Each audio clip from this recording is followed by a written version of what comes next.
3 weeks ago, we just experienced the greatest UFC event to ever take place here at UFC 300. Crazy knockouts, submissions, big names, and all action took place that day in Vegas.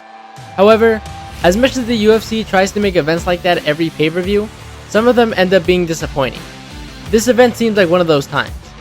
UFC 301 features a flyweight title fight between the champ Alexandre Pantoja and the number 10 ranked Steve Erceg as the main event, with the comeback of Jose Aldo as the co-main event. After those two fights, there's really nothing else to this card. But all that being said, in this video I'll do an in-depth analysis on some of the fights on the main card and predict what fighters come out on top this coming weekend in Rio De Janeiro. Let's start this with the co-main event of the evening, which is the return of Jose Aldo versus the young up-and-comer Jonathan Martinez. Every MMA fan is familiar with the greatness of Jose Aldo.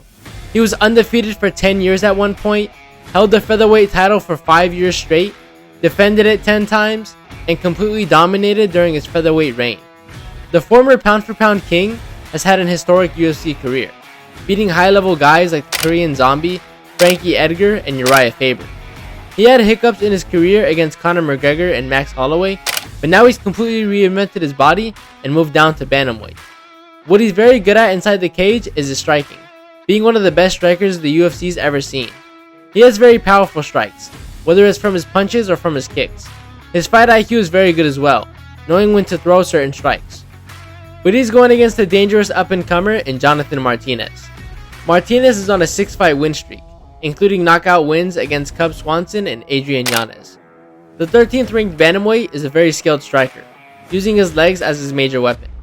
Martinez likes to chop his opponents down with devastating leg kicks, getting both of his previous knockouts that way. In this fight, we got two great strikers that are going to be patient and calculated. As for how this fight plays out, I think Jose Aldo is just a step behind these current bantamweights nowadays, when it comes down to the speed and precision. This fight is going to put Martinez into title contention if he can pull it off, and I think he can. I got Martinez by decision. Then there's the main event between the flyweight champ Alexandre Pantoja going against number 10 Steve Erceg. The flyweight division has been in shambles ever since Davison Figueiredo moved up to bantamweight, and Brandon Moreno has been on a losing streak. Alexandre Pantoja beat Brandon Moreno by split decision for the belt, then defended against Brandon Royval to go to another decision. The way Pantoja likes to fight is very grappling heavy, being one of the best jiu-jitsu fighters in the UFC. We saw that in his last fight against Royval, having over 15 minutes of control time. His striking is very disappointing for his status as champion, looking lost when he's on the feet. But when he's on the ground, you can argue there's nobody better. Now we go to the number 10 ranked flyweight and Steve Erceg. I know what you guys are thinking, and I'm thinking the same thing. What happened to flyweights ranked 1 through 9 that we have the number 10 ranked guy fighting for the title? Let's take a look at the rankings. Brandon Royval just fought for the title and lost by a good margin, so there's no point in doing that rematch. Brandon Moreno had the closest fight against Pantoja, but just lost to Royval. Amir Albazi was dismissed, even though he doesn't have a fight book and is on a 5-fight win streak in the UFC. Kai Kara France is coming off a loss.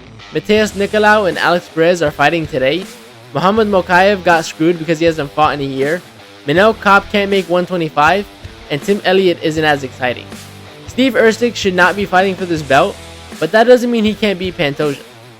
His striking might be the best in the division, knocking out Matt Schnell in his last fight. Only having 3 fights in the UFC, Steve Erceg has put his talent on display, with powerful punches and blistering kicks. His grappling isn't as good as his striking, but it's not terrible, as he has a few wins by submission. For how this fight plays out, I think Pantoja is going to be very aware of Erceg's power and be very patient when shooting for takedowns. And I can't believe I'm saying this, but I got Erceg winning by knockout, which is going to shock the MMA world. Let me know what you guys think in the comments. All that being said, I hope you guys enjoyed the video. Please like and subscribe, and I'll talk to you guys later.